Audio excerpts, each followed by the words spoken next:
Hey, well, good morning, everyone. Happy Monday. Welcome to the beginning of your week.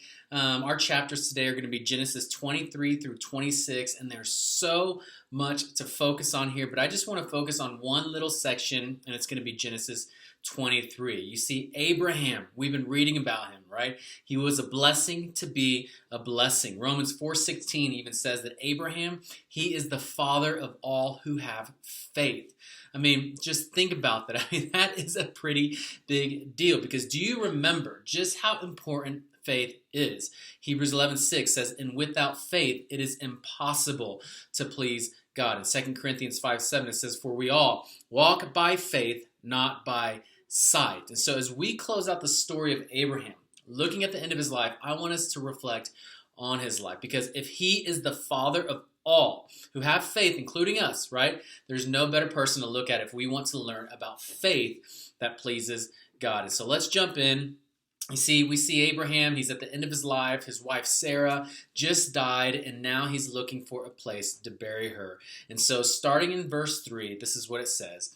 Then Abraham rose from beside his dead wife and spoke to the Hittites. He said, I am a foreigner. And many translations will actually say sojourner, which I think is a better word. But he says, I am a foreigner, a sojourner, and a stranger among you. Sell me some property for a burial site here so I can bury my dead. And so Abraham, he's purchasing a plot of ground in Hebron to bury his wife Sarah. I mean, the people, as soon as they hear this, they're willing to simply just give it to him. But Abraham insisted on paying the full price. And so just note this, okay? Because although Abraham was promised possession of this land by God, he had to still purchase a plot.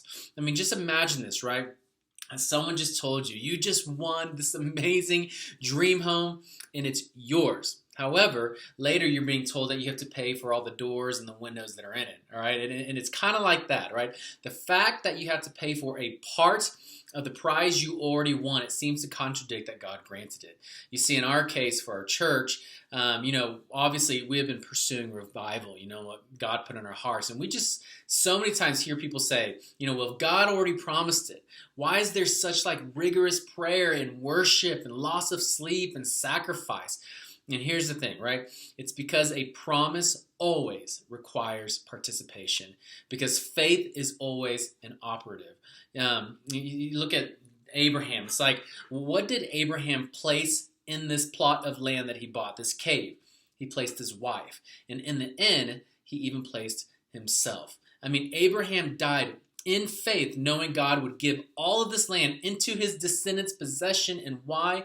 It's because God promised it. I mean, think about this. This is amazing. And what a way to go out.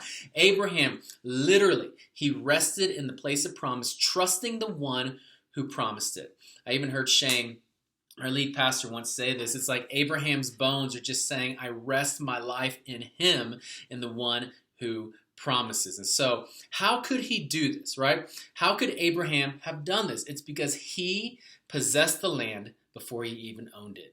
See, Hebrews 11:13 says, all these people were still living by faith when they died. They did not receive the things promised. They only saw them and welcomed them from a distance, admitting that they were foreigners and strangers on earth. John 8:56 also says, your father Abraham was overjoyed to see my day. He saw it and was glad. And so how did Abraham not die disappointed? It was, because if it was for me, I'd be like, are you kidding me, God? It's like, you promised it. I thought I was going to see it. But here's the thing. Abraham did see, but not by his natural eyes. While many would be disappointed to not have seen, Abraham saw.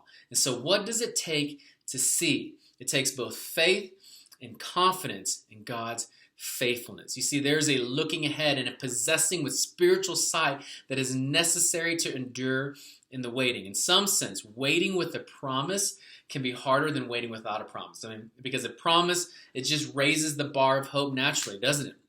And so as we close, I just want to ask you this question. Has God made you a promise? And if so, let us be like Abraham, who was overjoyed to see a day that had not yet come in history, but was finished in heaven. And why? Because God is faithful. Even though it does not make sense in your mind, and even though it does not, even though it goes beyond our understanding, and even though it hasn't been answered according to how we may have thought it would, he is faithful. And so today, take faith. Let us model the faith of Abraham, being overjoyed of possessing what God has promised before it has even come to be. Hope you guys have a great Monday.